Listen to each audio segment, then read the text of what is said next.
Good morning.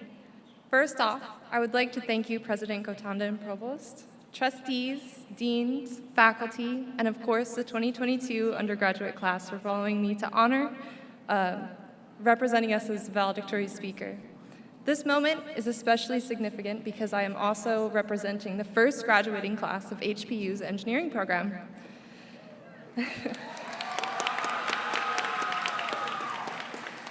I also want to thank the families and friends coming from near and far to celebrate this day for your students. I personally have family that traveled just under 5,000 miles to be here, and I can't begin to explain the joy I feel from hearing those Jersey accents again. My goal is for all of you to look at yourselves and feel the pride and honor that you should feel for being here today. Each of us have certainly felt the strength, struggle, commitment, caffeine, and dedication it took to get our degrees. We finally made it to this finish line we've been eagerly staring at for years now. We can actually take a deep breath and be proud of our accomplishments. I do, however, need to throw a cliche at you. Graduation may mark the end of this journey, but it's also the beginning of a whole new one. Now you can go out into the world, trained to be marine biologists, chemists, nurses, engineers, mathematicians, and other amazing professions. And the best part is, we took our own paths to get here. Despite all the cards we may or may not have been dealt, we each find a way to carve our own paths right up to this point so far. We even managed to pave our way through the total unknown of a global pandemic and still make it out with a degree. It just goes to show there's no set way to do things.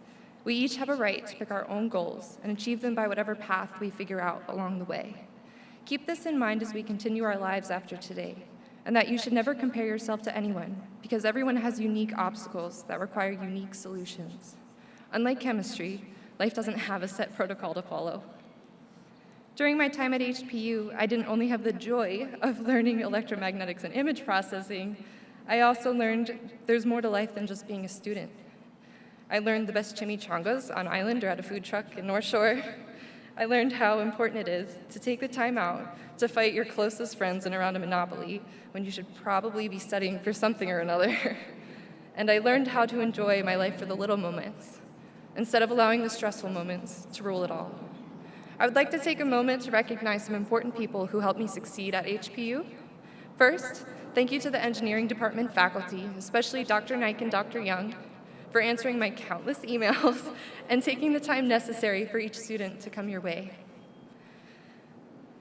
Thank you to the senior engineering cohort. You have all become a part of my family, and some of my best memories are of us frantically calming each other down before each exam and watching you all succeed, no matter how terrible you thought you did. Thank you to my family for always pushing me to my potential, and lastly, thank you to my husband, Matt, for helping me with my stresses, always making me laugh, and supporting me while I finished my degree. Good luck and congratulations to HPU's class of 2022, and in the words of Albus Dumbledore, it matters not what someone is born, but what they grow to be. Mahalo.